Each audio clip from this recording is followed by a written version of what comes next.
신명기 24장 6절과 7절 말씀입니다. 사람이 맷돌의 전부나 그 윗장만이나 전집하지 말지니 이는 그 생명을 전집함이니라. 사람이 자기 형제 곧 이스라엘 자손 중 한 사람을 후려다가 그를 부리거나 판 것이 발견되거든 그 후린 자를 죽일지니 이같이 하여 너희 중에 악을 제할지니라. 6절은 담보를 잡는 겁니다. 돈을 구워주고 담보를 잡을 때 그 맷돌을 잡을 수 없다 하게 되어 있는데, 왜냐하면 이스라엘 사람들은 각 집마다 이 맷돌을 가지고 아침마다 밀을 갈아서 빵을 해 먹었기 때문입니다. 우리 식으로 하면 뭘까요? 무슨 석유 골로나 무슨 가스레인지나 뭐 여기에 해당하는 것이겠죠. 그의 매일의 삶에 있어서 가장 중요한 그 생활 수단을 담보로 뺏어갈 수는 없다. 7절은 아주 사람을 납치해다가 부려먹을 수 없다. 그것인데요. 물론 첫 번째 것은 있는 자가 없는 자를 물질로 인하여 너무 그의 생명이 위협받을 정도까지 핍박을 하면 안 된다. 그런 얘기고, 7절은 물론 사람의 인권을 침해하거나 그 인권을 존중하는 일을 반대해서는 안 된다. 반대하는 쪽으로 가서는 안 된다. 이런 얘기입니다. 그러나 이것은 이렇게 무슨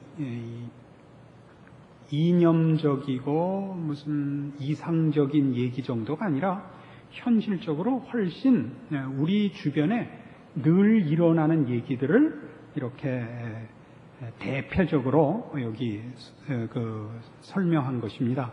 늘 일어난다는 것은 뭐냐면, 우리가 인생을 살다 보면 자기 자신에 대해서 그런 생각이 들 수도 있지만, 우리 많은 사람들 속에서 저 사람은 왜 태어났나, 그런 사람이 있습니다. 저 공부도 못하고 자기 앞도 가리지 못하는데 저거 왜 태어나서 부모 속썩이고 옆 사람 손에 끼치나. 저 사람이 없었던 것이 그 부모에게도 이기고 한 사회에도 이기고 우리나라에도 이길 텐데, 그런 생각이 들죠.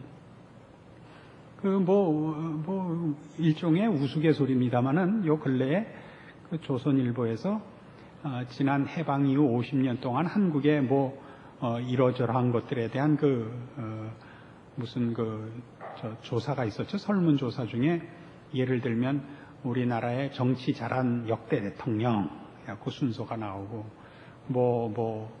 유명한 건축물 이런 거 나오는 중에 우리나라에 제일 해를 끼친 사람 1번 이완용, 2번 김영삼 이렇게 나온 거고, 하여튼 되게 웃었어요.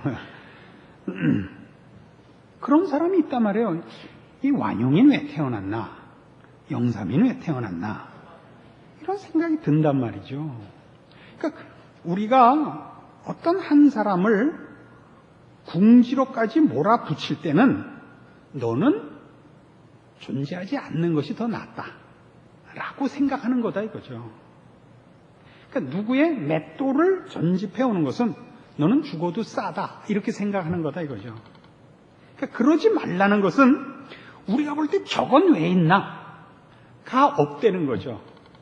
저건 왜 있나가 없다, 이 말을 알아들으시죠? 우리가 그렇게 평가할 사람은 없다는 거죠. 한 생명의 가치는요, 일단 개인적인 무슨 능력으로만 평가할 수 없습니다. 공부를 잘한다, 돈을 잘 번다, 책임을 지킨다, 유능하다, 이렇게만 생각하시면 안 됩니다. 유람선을 만들면 말이에요. 요새 이제 금강산 간다고 이제 유람선 얘기가 나오곤 하는데, 이제 보통 잘 사는 나라들은 배 타고 4박 5일 혹은 5박 6일 이렇게 놀러 나가는 것이 이제 최고의 그 놀이입니다. 그 영화로도 나왔던 타이타닉호 같은 것도 그게 꼭 대서양을 건너야 되는 사람들만 타는 것이 아니고 돈 많은 사람들은 배를 타고 배 타고 노는 거예요. 그냥 동네에서 놀면 옆집에서 욕하니까 배 타고 노는 거예요. 옆집 없는 데서. 그리고 공해상으로 나가서 어느 나라 법에도 저촉되지 않는 곳에서 도박하고, 그게 유일한 그 삶의 즐거움인 그런 사람들도 있는 것입니다. 그러면 잘 생각해 보세요. 그 큰 배에 제일 중요한 게 뭐예요? 그 큰 배에 제일 중요한 거. 제일 중요한 게 뭐예요? 뭐 물어보면 생각을 안 하고 이렇게 째려봐요. 그 큰 배에 이 유람선에 제일 중요한 게 뭐예요? 선원들이 중요하죠. 그 배 안에 기계 이런 거 중요하죠. 제일 중요한 건 손님이에요. 손님이 없으면 장사가 안 되잖아요. 유람선 만들어서 무슨 딴 거 하려고 그러니까 이제 장사하자는 거 아니에요. 그럼 잘 봐요. 거기 타는 사람들 중에 뭐 유명한 사람이 탔다도 중요하지만 그 이름 없이 돈 내고 타는 사람이 많아야 되는 거예요. 카메라에 안 잡히는 사람들. 우리가 인생을 살아보면 제일 중요한 사람이 누구냐면 잘난 사람들이 아니에요. 그 사람들이 잘나도록 밑에 깔린 사람들이에요. 알아들어요? 그래서 여러분이 수면 위에 고개 내밀고 잘난 척하는 거예요. 그 밑에 숱하게 깔린 그 20m 깊이로 깔린 시체들 위해서 여러분이 잘난 척하고 있는 거라고요. 우리 교회는 잘난 사람들이 꽤 나오는 걸로 제가 알고 있는데, 여러분 발밑에 깔려서도 깔린 줄 모르고 행복하게 죽어있는 시체들 덕분에 잘난 사람 얼굴이 수면 위로 나오는 거예요. 근데 말하자면 사회 전체로 놓고 볼 때 제일 중요한 사람이 누구냐 여러분? 무능한 사람들이에요. 오늘은 전철이 불통이니 버스 타고 가시오. 그러면 침 한 번 뱉고 버스 타고 가는 사람이에요. 버스 타고 가다가 버스 길 막히면 내려서 걸어가는 사람이 그게 많아야지. 뭐 전철이 안 돼. 야 서울시장한테 전화해. 이건 한 마리만 있으면 돼. 이런 사람은 모두가 그렇지 않다고요. 그래서 사회라는 집단을 보면 물, 흙 이게 더 많아야 될 거 아니에요. 배추가 많아야 돼요? 흙이 많아야 돼요? 응? 한번 얘기해요. 고기가 많아야 돼요? 물이 많아야 돼요? 고기가 많아야 된다. 고기 졸여 먹은 거죠, 그거는. 물이 더 많아야죠. 암만 고기가 많아도 최소한 물반 고기반은 돼야 될 거 아니에요. 물반 고기반은 물이 그래도 2배라는 얘기예요. 그게 많아야 고기가 있고, 흙이 많아야 거의 채소가 나고 꽃이 피고, 여러분 뭐 테니스를 치든 골프를 치든 할 거 아니에요. 흙이 많아야. 그렇잖아요. 사람 사는 데를 보면 우리가 어떤 사람이 유능하기를 바라는 것은 자존심의 관계에서요. 사람을 실제로 한 사람의 존재가 어떤 가치를 가지느냐를 제대로 볼 줄 모르기 때문에 눌러도 좋은가? 조심해야 되는가? 이렇게밖에 판단을 안 하니까 아무에게나 밀고 들어가는 것이, 실제로 따지면 그 사람들 없으면 여러분이 다 꽝인 거예요. 이 물과 흙과 윤활유가 되는 이 사람의 가치를 여러분이 괄세하면 못 써요. 더더욱 더 재미있는 것은, 이거보다 더 재미있는 것은, 왜 지금 내가 볼 때 괄세해도 좋다는 생각이 드는 사람들을 우리가 괄세해서는 안 되는가? 하나님이 한 사람을 완성시키는 과정에서 어떤 사람을 괄세받는 과정에 몰아넣는 수가 있어요. 괄세받는 처지에. 여러분 형통해갖고 훌륭해진 사람 봤어요? 모든 훌륭한 사람은 난관을 극복하는 거예요. 난관을 극복할 때 그 난관을 극복하는 것이 능력에만 있지 않습니다. 난관을 극복한다는 것은 난관이 갖는 의미를 제대로 이해할 때 통과하는 것입니다. 인생이 뭔가? 인간이 뭔가? 인간의 가치가 어디 있으며 한 인간이 그 인생에 집중해야 되는 일이 무엇인가를 배우는 게 다 절망과 좌절에서입니다. 그 일본 사람들이 한국 음식 중에서 좋아하는 게 김치입니다. 근데 일본은 우리보다 그 토질이 훨씬 좋습니다. 그래서 일본은 나무도 우리보다 잘 자라고 무슨 그 채소 같은 것도 훨씬 크게 잘 자라는데도 김치는 수입해다 먹습니다. 왜냐하면요, 우리나라의 배추씨나 무씨를 일본에 갖다 심으면 심심해져요. 크기는 하는데 우리나라 배추나 무같이 되질 않습니다. 왜냐하면 땅이 너무 좋아서요. 우리나라는 왜 배추나 김치가 맛있냐면요, 땅이 척박해서 맛있답니다. 그래서 신기하게도 봄에 날씨가 좋으면 그 해 농사를 망친답니다. 봄에 뿌린 이 곡식들이 날씨가 좋으면 준비를 안 하고 큰대요. 멀대같이 큰대요. 크기만 크고 속이 안 찼다가 조그만 기상이 나빠지면 나중에 그냥 맥없이 망한다는 거죠. 근데 봄에 뭐 비가 너무 많아서 가물었다든가 아니면 너무 왔다든가 병충해가 심했다든가 그러면 크진 않아도 단단하게 큰다는 거죠. 그래서 어지간한 것으로 무너지지 않는다는 거예요. 그래서 여러분 그 생각 나세요? 이상하게도 우리 박정희 대통령이 있었을 때 늘 봄마다 가물었어요. 그 이상해도 그 전통이 있을 때는 또 이상하게 풍년이 들었어요. 참 하늘도 무심하지. 이상하게 거꾸로 되곤 했는데 그때도 얼마나 가물곤 했냐면요, 제 기억에 그 박정희 대통령이 이런 한탄을 한 적이 있어요. 내가 전생에 무슨 죄를 져서 대통령이 돼서 비 안 오는 것 때문에 걱정이 돼서 잠을 못 자는 벌을 받는가, 그런 고백을 했어요. 그렇게 이상하게 그때는 가물어갖고 모내기를 못하다가 언제 모내기를 했냐면 장마철에 했다고요. 비가 장마 때가 돼야 오는 거예요. 6월 말이 돼야. 봄에 비가 안 오고. 그래도 한 번도 굶어 죽지 않았어요. 논농사가 안 된 적이 없어요. 그래서 한 인간을 완성시키는 데 있어서 하나님이 그 인간을 인도하시는 과정 속에 사람을 무능해 보이고 열등해 보이고 쓸모없어 보이는 길을 걷게 하시는 수가 있는데, 그때마다 너는 하나님이 버린 자다, 너는 쓸모없는 자다, 이렇게 쉽게 손가락질하지 마라 이겁니다. 이게 성경이 가르치는 거죠. 하나님이 한 인간에게 채우려고 하고 도달시키려는 그 목적지는 유능과 무능의 문제가 아니다, 이런 것입니다.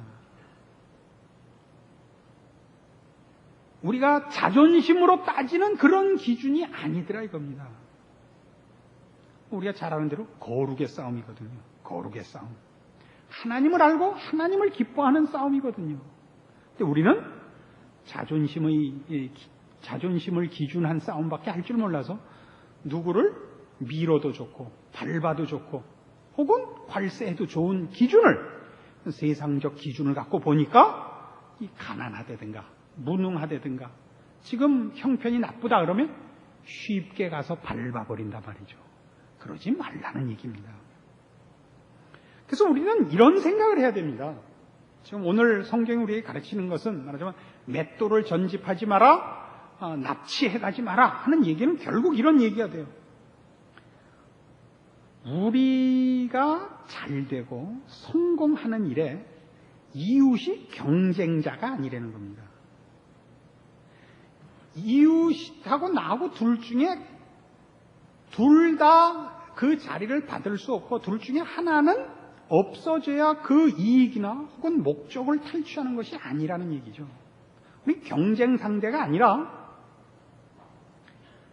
이 사람 때문에 내가 크고 나 때문에 이 사람이 크는 관계라는 거죠. 내 이익을 위하여 누구를, 어떤 한 개인을 자기 인생을 살지 못하게 붙잡아다 내 인생에 무슨 영양소로 쓰거나 발판으로 삼지 말라는 얘기죠. 알아들으세요? 이게 납치하지 말라예요. 근데 이 세상은 그렇게 살려는 거죠. 세상이 우리에게 가르치는 건 뭐래요? 적자생존 아닙니까? 약육강식이고 지면 죽는 겁니다. 이기는 자만 살아남습니다. 그러나 그 살아남는 거는 뭘로 살아남는 겁니까? 상대방을 죽이는 자로 육식 동물로 살아있는 것이지 그가 인격과 거룩과 하나님을 아는 차원에서 살아있는 건 아닙니다. 우린 자꾸 그 유혹을 받는 거죠. 세상으로부터 그 도전을 받는 거죠. 너 그러면 너 그럼 망해. 아닙니다. 여러분 자녀에 대해서도 이 교육을 똑바로 시켜야 되고 여러분 자신의 인생의 기준에 있어서도 이 부분을 놓치셔서는 안 됩니다. 어떤 존재든지 그 존재가 나의 성공과 이 신자된 입장에서의 하나님의 인도함을 받는 존재로서의 경건한 승리와 하나님이 의도하시는 목적지로 가는데 다 필요해서 내 이웃이 되어 있는 겁니다. 어떤 사람도 그 사람 때문에 내가 이익을 받고 내가 그에게 이익이 되도록 하나님은 요구하고 계시는 겁니다. 이 십계명이라 그랬죠. 도적질 하지 마라, 살인하지 마라. 이게 다 뭐예요? 내 것을 상대방의 것을 뺏어다가 채우지 말라는 거죠. 하나님은 그렇게 가난하시지 않다니까. 하나님이 물건을 하나밖에 안 갖고 있어서 네 이웃과 너 사이에 경쟁을 해서 이기는 자에게 주시는 분이 아니다 말이에요. 기꺼이 죽으라는 거 아니에요? 이웃을 위하여 죽으라. 내 이웃을 내 몸같이 사랑하라. 이거 다 뭐예요? 그가 나의 성공과 나의 이익을 위하여 하나님이 세운 필요한 내 이웃이라니까요. 나를 위하여 하나님이 그 사람을 내 옆에 세워놨다니까요. 여러분 부부된 게 어때요? 언젠가도 잠깐 말씀드린 것 같이 부부는 전생의 왼수가 업으로 만난 거래요. 왜 왼수죠? 잘 생각해 보세요. 여러분의 고집과 성질을 누가 꺾어요? 부모님이 못 꺾었잖아요. 그렇죠? 누가 꺾어요? 부부가 꺾죠. 부부 앞에서만 비로소 꺾이는 거예요. 요즘 물난리 안 해요? 중국에서 지금 양자강이 넘어갔고 결국 뚝을 무너뜨리고 있죠. 그 뚝이 물을 막는 것이 물의 성질을 죽이는 거예요. 그래서 물이 성질나요. 이 뚝 때문에 이 전생의 왼수를 만나서 내가 못 나가고 있다 해서 그냥 뚝에 머리를 박고 죽어요. 물기를 잡는 거죠. 그 물이 그 용도대로 쓰이게 하는 거죠. 낭비되거나 피해를 주지 않게 뚝이 막는 거죠. 그럼 물이 왼수면 물을 다 말려버리면 될 거 아니에요. 물이 필요하죠. 뚝이 막는 거예요. 부부가 있어서 내 성질을 막고 내 고집을 꺾고 해서 이마만큼 훌륭해지는 거예요. 여러분들 성질대로 살았으면 지금 여러분 다 청송회가 있는 거예요. 청송회 기도원 하나 있어요. 아세요?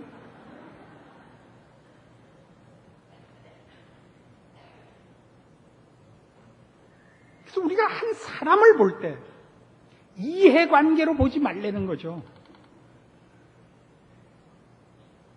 하나님의 눈으로 보라는 거예요.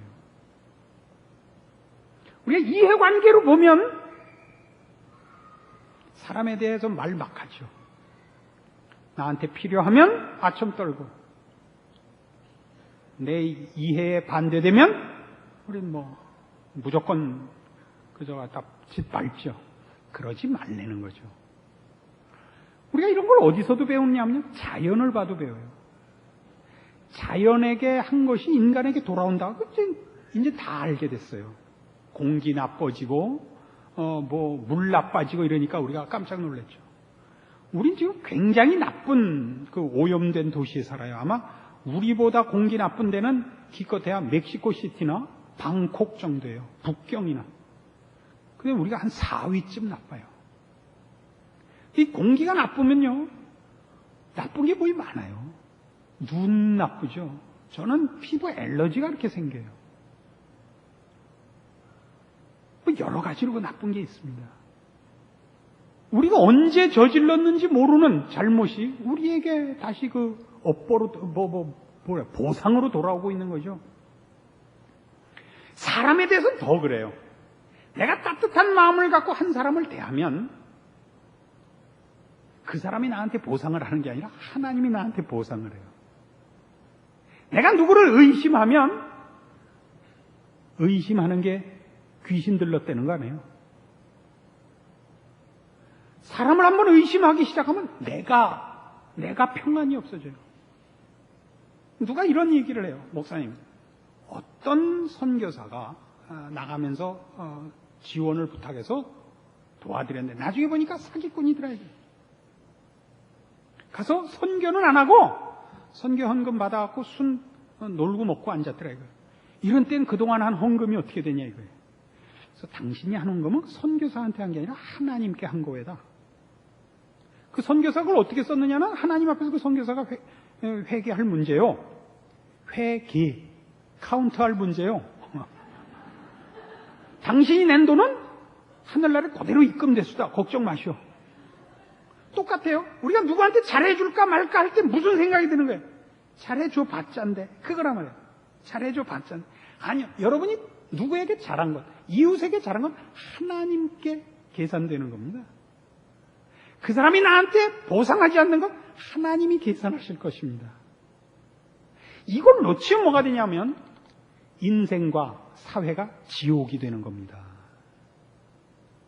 이걸 놓치면 모든 사람을 이해관계로밖에 보지 않기 시작을 하면 여러분의 삶은 괴롭기 짝이 없어집니다.